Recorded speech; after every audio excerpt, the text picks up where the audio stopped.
मी सांगू का माझ्यासाठी एक मोठं चॅलेंज काय होतं, मी जेव्हा या इंडस्ट्रीत आले ना, तेव्हा मी लीडसाठी जेव्हा बघत होते, तेव्हा ना सगळ्या एस्टॅब्लिश आर्टिस्ट लीड होत्या. अमृता सुभाष, भार्गवी चिरमुले, सुचित्रा बांदेकर, ह्या ज्या नोन फेस असतात ना, किंवा Mrinal Kulkarni, known face lead असण्याचं ट्रेंड होतं. मग मी साईड रोल करत करत करत पुढे आले, वहिनी, मुलगी असं जे करायला लागले. आणि नंतर असं झालं की फ्रेश चेहऱ्याचे लीड ऍक्च्युली यायला लागले. ऍक्च्युली तर मी ना धड इथली ना धड तिथली. मग मी स्वतःला समजावलं की हेही कोणाच्या नशिबात नसतं जे मला मिळतंय. एखादं विलन करणं सोपी गोष्ट नाहीये, पण तुझ्या पदरात ते पडतंय आणि तू चांगलं करते, लोकांना ते आवडतंय. म्हणजे अलकाताईंनी फोन केला, ते विलनच होतं, त्या मुलीला काही जमत नव्हतं म्हणून त्यांनी रिप्लेस केली. तर तो विश्वास महत्त्वाचा आहे, लीड करणं महत्त्वाचं नाही आहे. त्यापेक्षा आपण जे करतोय ते उत्तम आहे का, ते लोकांपर्यंत पोचतंय का, ते समोरच्याला आवडतंय का, ते जास्त महत्त्वाचं. अमृता, पण 1% तरी खंत वाटते की एवढ्या वर्षात आपल्याला लीड नाही मिळालं.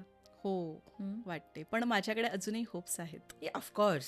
येस, मला मी खूप चुकीचं मॅनिफेस्ट केलं असं मला वाटतं. कारण मला स्टार्टिंगला खूप असं वाटायचं, लोकांचं म्हणजे आर्टिस्टचं आयुष्य बघता की हे बाहेर गेले की ह्यांना सोशल लाईफच नाही आहे, की लोक येतात आणि जास्त येतं. मला सारखं वाटायचं, मला ना लोकांनी नाही ओळखलं ना तरी चालेल, पण इंडस्ट्रीतल्या लोकांनी मला ओळखायला पाहिजे, ही छान काम करते. तसंच व्हायला लागलं की मला इंडस्ट्रीमधली लोक ओळखायला लागली, अरे ही अमृता सकपाळ आहे, अमृता रावराणे हीच आहे असं वगैरे. पण फार लोक बाहेर असं आपण गराडा वगैरे घालतात वगैरे, ते हल्ली हल्ली व्हायला लागलंय. ते पूर्वी नाही व्हायचं. ओळखायचे, ओके ओके ओके ठीक आहे. दुसरं मॅनिफेस्ट मी केलं होतं की ठीक आहे, मला आत्ता नाही छान रोल मिळत आहेत, पण मला पुढे जाऊन उत्तम आई, खाष्ट सासू असं मिळतील. I am speechless.